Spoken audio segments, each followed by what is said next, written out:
Assalamualaikum warahmatullahi wabarakatuh. Salam sejahtera bagi kita semua. Perkenalkan, saya Kamilah Deningsi dengan NPM A1A2200008 selaku moderator.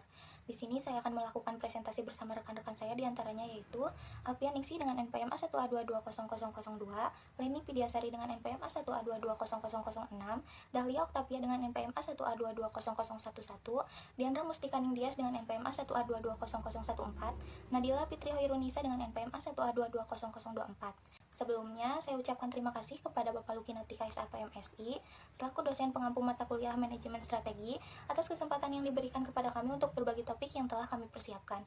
Kami dari kelompok 5 akan mempresentasikan hasil diskusi kami yang berjudul menganalisis kasus aktual kepemimpinan dalam mengimplementasikan manajemen strategi. Pada presentasi kali ini terdapat 6 topik pembahasan, yaitu 1. Konsep dasar kepemimpinan dan manajemen strategi, yang kedua peran pemimpin dalam manajemen strategi, 3. Faktor-faktor keberhasilan implementasi strategi, 4. Tantangan dalam implementasi strategi, 5. Studi kasus aktual, 6. Langkah-langkah menganalisis kasus aktual. Baik, selanjutnya mari kita mulai dengan dilanjutkan pada pembahasan yang akan dijelaskan oleh rekan-rekan saya. Di sini saya akan menjelaskan tentang konsep dasar kepemimpinan dan manajemen strategi. Kepemimpinan merupakan proses mempengaruhi, mengarahkan, dan memotivasi individu atau kelompok dalam organisasi untuk mencapai tujuan bersama. Beberapa peran utama pemimpin dalam manajemen strategi meliputi: yang pertama, menyusun dan mengkomunikasikan. Pemimpin merumuskan visi dan misi jangka panjang organisasi yang menjadi dasar bagi strategi yang akan diimplementasikan. Yang kedua, pengambilan keputusan strategis. Pemimpin membuat keputusan yang mencakup pemilihan strategi yang akan diterapkan, alokasi sumber daya, dan penetapan kebijakan yang mendukung pelaksanaan strategi. Yang ketiga, mengelola perubahan. Pemimpin harus mampu mengelola perubahan dalam organisasi dengan memberikan arahan dan dukungan adaptasi terhadap perubahan eksternal yang terjadi. Beberapa gaya kepemimpinan memengaruhi cara pemimpin menjalankan manajemen strategi, antara lain: yang pertama, kepemimpinan transformasional; yang kedua, kepemimpinan transaksional; yang ketiga, kepemimpinan situasional. Di sini, manajemen strategi adalah serangkaian keputusan dan tindakan yang dilakukan untuk merumuskan dan mengimplementasikan strategi yang memungkinkan organisasi mencapai tujuan jangka panjang dan mempertahankan keunggulan kompetitif. Berikut adalah tujuan manajemen strategi. Yang pertama, menentukan arah jangka panjang perusahaan. Yang kedua, membantu perusahaan beradaptasi dengan perubahan lingkungan. Yang ketiga, menciptakan kinerja perusahaan yang efektif dan efisien. Yang keempat, mengembangkan strategi baru untuk menyesuaikan dengan perkembangan lingkungan eksternal.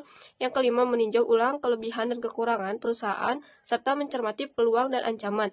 Yang keenam, membantu proses inovasi pada barang atau jasa. Yang ketujuh, menciptakan keunggulan yang berdaya saing. Di sini saya akan mempresentasikan tema yang kedua tentang peran pemimpin dalam manajemen strategis. Dalam manajemen strategi, pemimpin tidak hanya berfungsi sebagai pengambil keputusan, tetapi juga sebagai pengaruh, motivator, dan pelaksana perubahan yang mendukung pencapaian visi dan misi organisasi.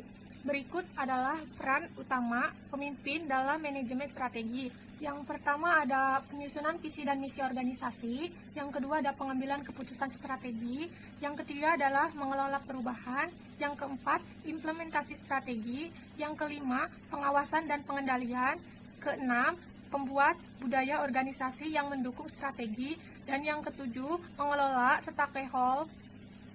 Baik, terima kasih. Segitu saja penjelasan dari saya. Di sini saya akan mempresentasikan bagian yang ketiga, yaitu tentang faktor-faktor keberhasilan strategi. Yang pertama ada kepemimpinan yang efektif. Kepemimpinan yang kuat sangat penting dalam memastikan bahwa strategi yang telah disusun dapat diterapkan dengan baik. Pemimpin berperan sebagai pengarah, motivator, dan pengambilan keputusan yang menginspirasi organisasi untuk mencapai tujuan yang strategis.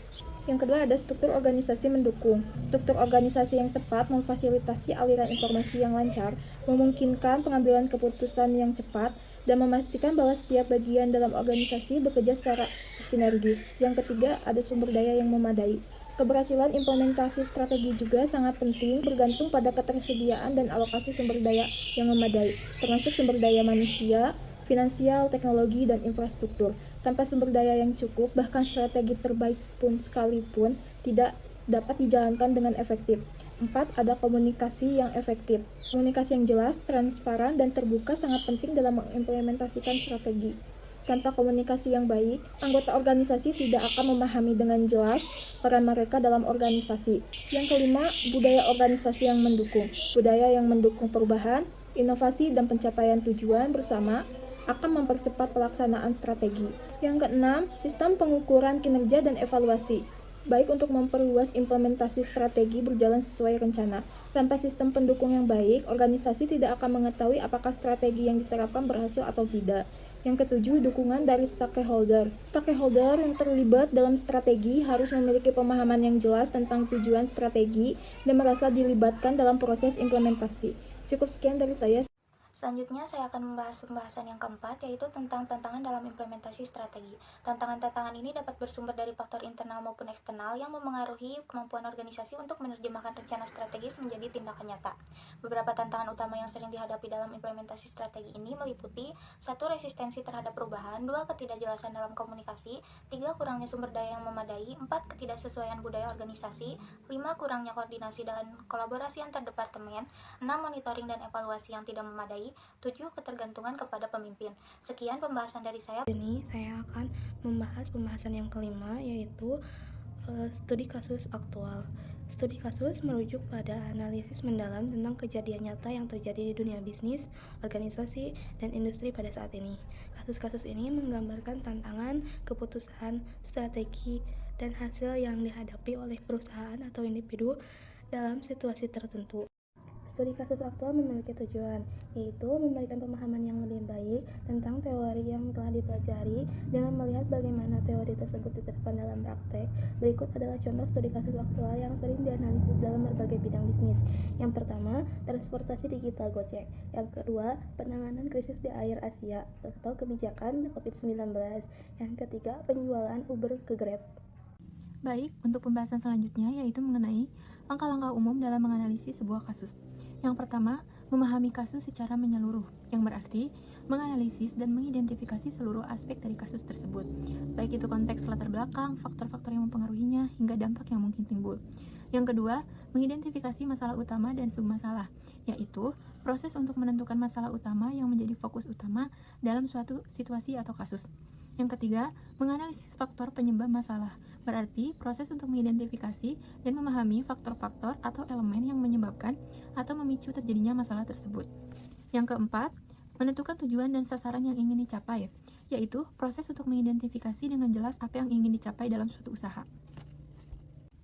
Yang kelima, mengeksplorasi alternatif solusi, berarti mencari dan mempertimbangkan berbagai pilihan atau pendekatan yang berbeda untuk menyelesaikan suatu masalah.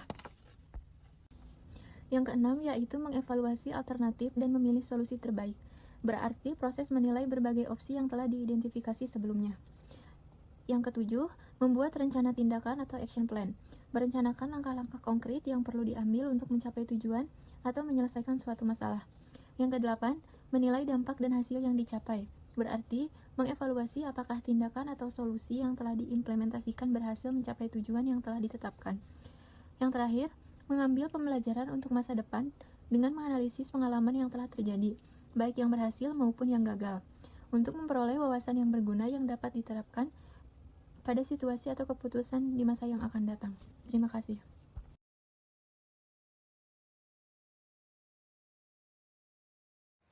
Dari pembahasan di atas, kami menarik kesimpulan bahwa dalam manajemen strategi, kepemimpinan menjadi kunci mengimplementasikan strategi yang telah disusun dengan cara yang efektif dan efisien. Terlebih lagi, dalam beberapa kasus, meskipun strategi yang diusung sudah tepat dan relevan dengan perkembangan industri, namun proses implementasi seringkali terhambat oleh resistensi terhadap perubahan, keterbatasan sumber daya, serta kurangnya keselarasan antar departemen atau individu dalam organisasi. Untuk itu, pemimpin harus mampu mengkomunikasikan perubahan yang diperlukan, membangun kepercayaan antar karyawan, serta mengelola sumber daya dengan bijaksana. Dari berbagai kasus aktual yang ada, keputusan yang diambil oleh pemimpin organisasi dalam menghadapi situasi krisis atau perubahan pasar seringkali sangat mempengaruhi hasil akhir. Sekian pembahasan dari kelompok 5, kurang dan lebihnya mohon dimaafkan. Terima kasih. Wassalamualaikum warahmatullahi wabarakatuh.